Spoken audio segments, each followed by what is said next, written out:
बाल ठीक आ रहे हैं? हम्म। Should I start?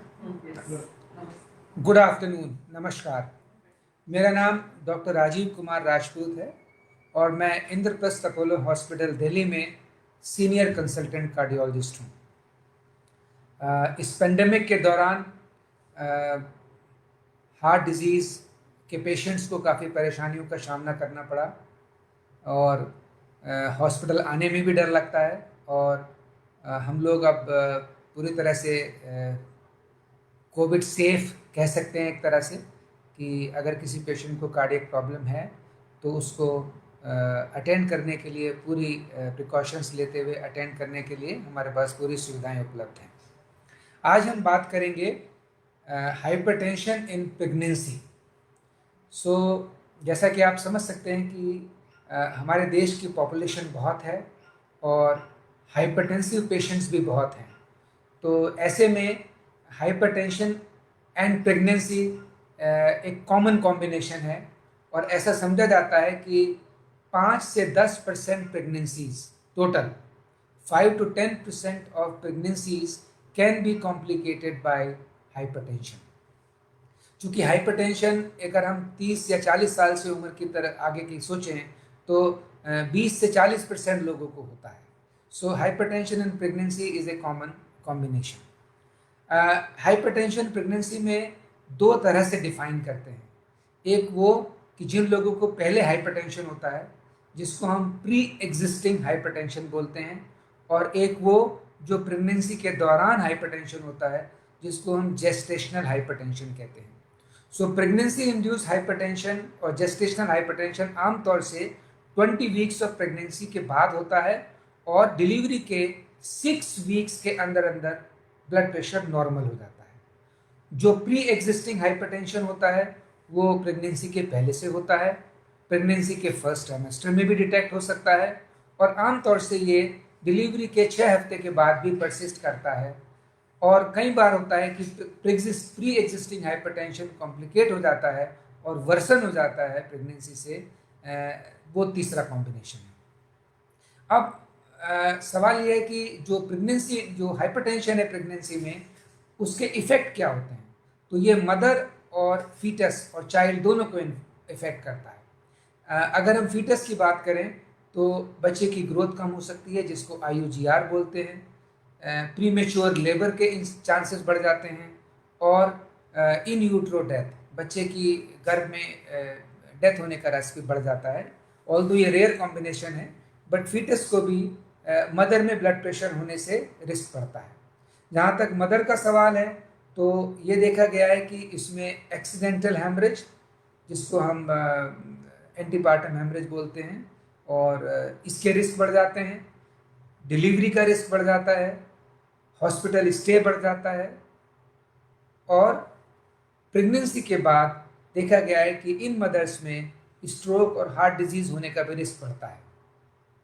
अगर प्रेगनेंसी इंड्यूस हाइपरटेंशन है तब भी ये देखा गया है कि जिन मदर्स में ये होता है, 6 वीक्स के बाद अगर वो नॉर्मल भी हो जाता है तो इन लोगों को लॉन्ग टर्म फॉलोअप करने की ज़रूरत है इन मदर्स को, क्योंकि इनमें नॉर्मल पॉपुलेशन के कंपैरिजन में परमानेंट ब्लड प्रेशर होने का दुगना रिस्क होता है।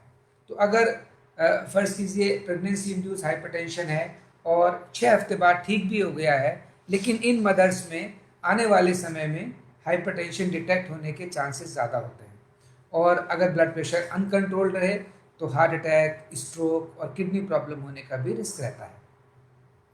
अब डिटेक्शन कैसे हो? डिटेक्शन का सिंपल तरीका है कि जो भी आपकी अटेंडिंग गायनेकोलॉजिस्ट हो वो ब्लड प्रेशर की फ्रीक्वेंटली मॉनिटर करें।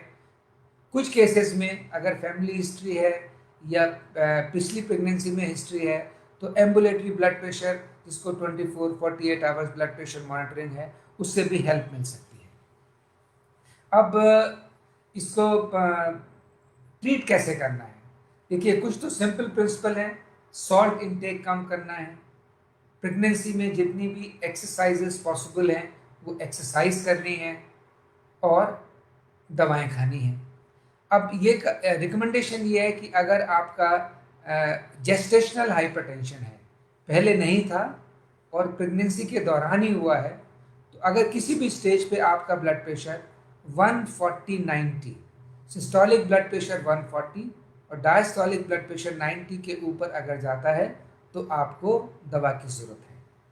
अगर प्री एग्जिस्टिंग हाइपरटेंशन है, यानी पहले से था और प्रेगनेंसी में उसको मैनेज करना है, तो उसका ट्रीटमेंट का कट ऑफ है 150/90। कुछ लोग 150/95 भी बोलते हैं। तो 150/90 एक सेफ कट ऑफ है कि अगर इससे ज़्यादा है और पहले से पेशेंट हाइपरटेंशन की मरीज रही है तो 150/90 के ऊपर दवाएं शुरू करनी है।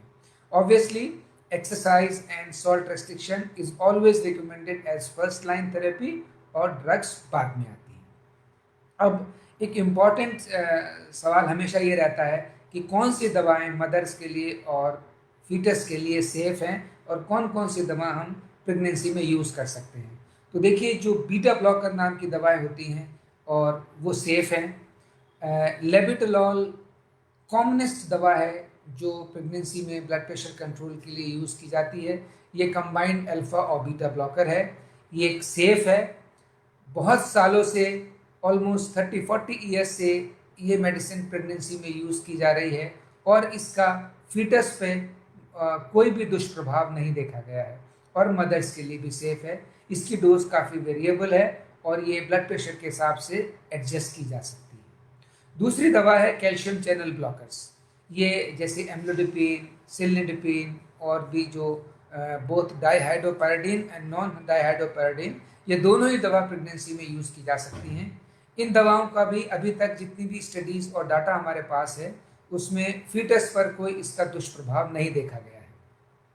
निकार्डिपिन है, ये आईवी अवेलेबल होती है और अगर सीवियर ब्लड प्रेशर एकदम से बढ़ जाए और टैबलेट से हमें लगता है कि अभी कंट्रोल नहीं हो पाएगा या टाइम लगेगा तो आईवी निकार्डिपिन भी यूज़ की जा सकती है। लेबिटलॉल भी आईवी यूज़ की जा सकती है। मिथाइल डोपा, ये एक दवा है जो सालों साल से प्रेगनेंसी में यूज़ की जाती है। सेंट्रली एक्टिंग एंटी हाइपरटेंसिव है। ये भी मदर और चाइल्ड दोनों में सेफ देखी गई है और इसका कोई फीटस पर बैड इफेक्ट नहीं होते बच्चे पर। मदर्स में जहाँ तक सवाल है, इससे थोड़ा हेडेक, डिजीनेस, स्लीपीनेस और वेरी रेयरली हिमोलिसिस या लीवर पर दुष्प्रभाव देखा गया है। सो अगर हम रेट करें, so labetalol, calcium channel blockers and methyldopa, ये वो दवाएं हैं जो सेफली यूज़ की जा सकती हैं। ध्यान रखा जाए कि जो डायूरेटिक टाइप की दवा होती हैं जैसे डाइटॉर, क्लोरथाइजाइड एट्सेट्रा, ये बच्चे में जो यूट्रस में बेबी के अराउंड जो फ्लूइड होता है जिसको एमनियोटिक फ्लूइड बोलते हैं, ये उसको कम करते हैं, ओलिगोहाइड्रोमनियास करते हैं और इसका बच्चे पर दुष्प्रभाव पड़ सकता है। अगर मजबूरी में डायूरेटिक यूज़ भी करना पड़े तो लूप डायूरेटिक, डाइटॉर या लेसिक्स बहुत लिमिटेड समय तक, बहुत ही छोटे समय तक यूज़ कर सकते हैं कम मात्रा में, बट जनरली डायूरेटिक्स अवॉइड करने चाहिए। एक और दवाएं होती हैं जो एडल्ट्स में बहुत यूज़ होती हैं आजकल, जिनको कि एंजियोटेंसिन रिसेप्टर ब्लॉकर बोलते हैं या एस इनहिबिटर बोलते हैं, जैसे कार्डेस, रेमेस, टेल्मिसार्टन, लोसार्टन एट्सेट्रा। ये दवाएं आमतौर से फीटस में दुष्प्रभाव डालती हैं और जिसको हम लोग बोलते हैं टेराटोजेनिक इफेक्ट होता है इनका, कंजेनिटल अबनॉर्मलिटीज़ हो सकती हैं। तो ये दवाएं प्रेगनेंसी में अवॉइड करनी चाहिए।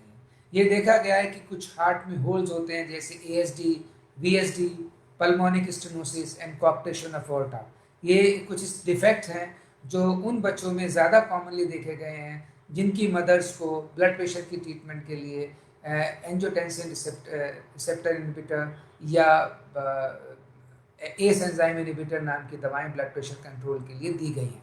तो जहाँ तक हो सके इसको अवॉइड करें।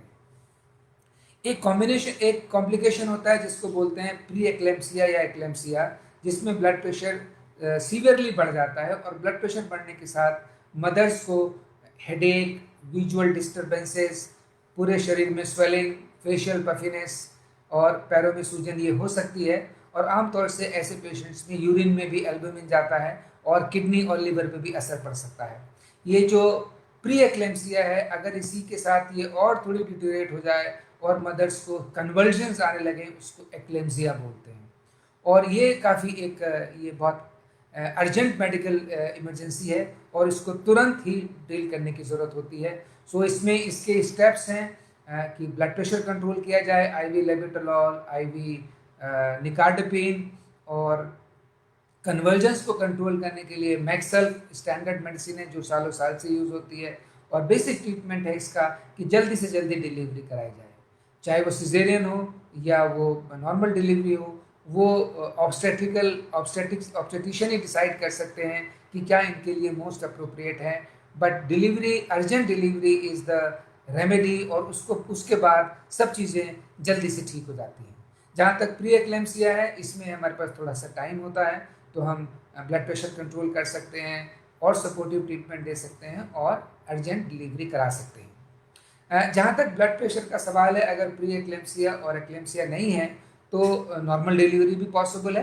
तो ये आपका ऑब्स्टेटिशियन डिसाइड करेंगे कि भाई इंडिकेशन सिजेरियन का है या नॉर्मल डिलीवरी का है। वजाइनल डिलीवरी भी पॉसिबल है और सेफ है।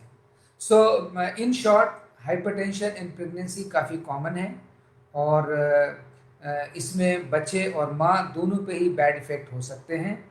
इसको प्रॉपरली डायग्नोस करने की ज़रूरत है, केयरफुली मॉनिटर करने की ज़रूरत है, और कभी कभी इसके बहुत सीवियर कॉम्प्लिकेशन एक्लेम्सिया और प्री एक्लेम्सिया भी हो सकते हैं, जिसमें मदर और चाइल्ड दोनों की लाइफ को रिस्क हो सकता है और इसमें अर्जेंट अटेंशन की ज़रूरत होती है। नमस्कार।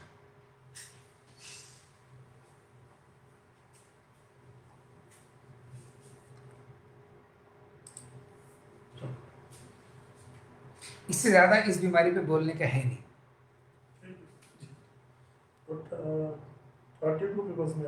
हैं?